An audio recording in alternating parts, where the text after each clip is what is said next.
इसमें क्या बोला है कि दो वायर है, सेम मटेरियल है, सेम रेडियस है, लेंथ का रेशो ऐसे दिया है, ठीक। इस बार अपने को कितनी वायर मान ली है सर? दो, ठीक है। एक वायर अपन ये मान लिए, ठीक है, और एक वायर ये ले ली भाई। मटेरियल दोनों का सेम है, तो इसका मतलब दोनों की रेजिस्टिविटी सेम रहेगी।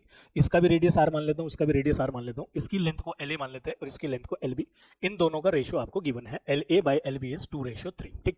क्योंकि अब इन दोनों को अपने को पैरेलल में कनेक्ट करना है, तो मैं वायर को एक रेजिस्टेंस से रिप्लेस कर देता हूँ, ठीक है, जिससे कि अपनी थोड़ा अंडरस्टैंडिंग ईजी हो जाए। तो इसको मैंने एक रेजिस्टेंस से रिप्लेस कर दिया, ऐसे इसको भी एक रेजिस्टेंस से रिप्लेस कर दिया। इसका रेजिस्टेंस मैंने आर ए मान लिया और इसका रेजिस्टेंस आर बी। अब मैं इन दोनों को पैरेलल में कनेक्ट कर देता हूँ।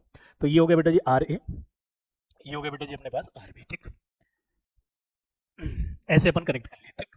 आगे बोला है कि इन विच है ना पैरेलल टू अ बैटरी है ना which supplies a current of 15 ampere, find the current through the wires, ठीक है। ऊपर वाली और नीचे वाली वायर में अपने को करंट निकालना है। इधर से कितना करंट आ रहा है सर? 15 एम्पियर, ठीक है। ऊपर वाली ब्रांच में मैं कितना करंट मान लूं, लेट कर लेता हूं कि ऊपर वाली ब्रांच में कितना करंट जा रहा है, आई ए। नीचे वाली ब्रांच में कितना जा रहा है सर? आई बी, ठीक। तो एक इक्वेशन तो अपनी बन गई, आई ए प्लस आई बी किसके बराबर होने वाला है सर? 15 के बराबर होने वाला है, ठीक है। तो एक पहली इक्वेशन ये बनी। अब क्योंकि आर ए और आर बी दोनों पैरेलल में है ना, तो दोनों पैरेलल में है, तो ऊपर का जो वोल्टेज होगा, ठीक है, अपन वी ए मान लिए, इसके अक्रॉस वी बी मान लिए, ठीक है। तो वी ए किसके बराबर रहेगा सर? वी बी के बराबर। वी ए है कितना? आई ए आर ए, ये लिख दिया, equals to I B R B, ठीक है। सो आर ए, तो यहां से मैं क्या निकालता हूं? आई ए और आई बी का रेशियो निकाल देता हूं। तो ये बन गया हमारे पास I A by I B का रेशियो किसके बराबर आ गया sir? R B by R ए।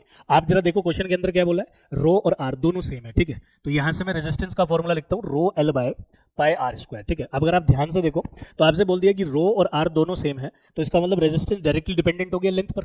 तो जो आर ए की लेंथ है ना, सॉरी आर ए का जो रेजिस्टेंस है, अब वो डायरेक्टली एल ए के डायरेक्टली प्रोपोर्शनल हुआ, और आर बी जो होगा वो directly proportional to L B होगा। तो इसका मतलब सर आप आर बी और आर ए की जगह यहाँ से डायरेक्ट रिप्लेस करके L B by L A लिख देंगे, बिल्कुल। और L A by L B 2/3 है, तो L B by L A कितना हो गया सर? 3/2।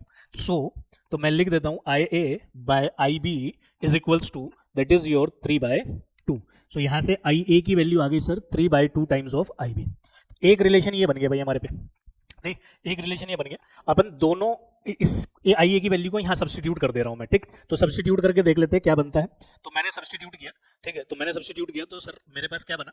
तो मेरे पास बन गया बेटा जी, that is 3/2 I B plus I B is equals to 15. So it become your 5 IB divided by 2 is equals to 15, ठीक। So 5 3, so IB की वैल्यू आ गई आपके पास 6 एम्पियर।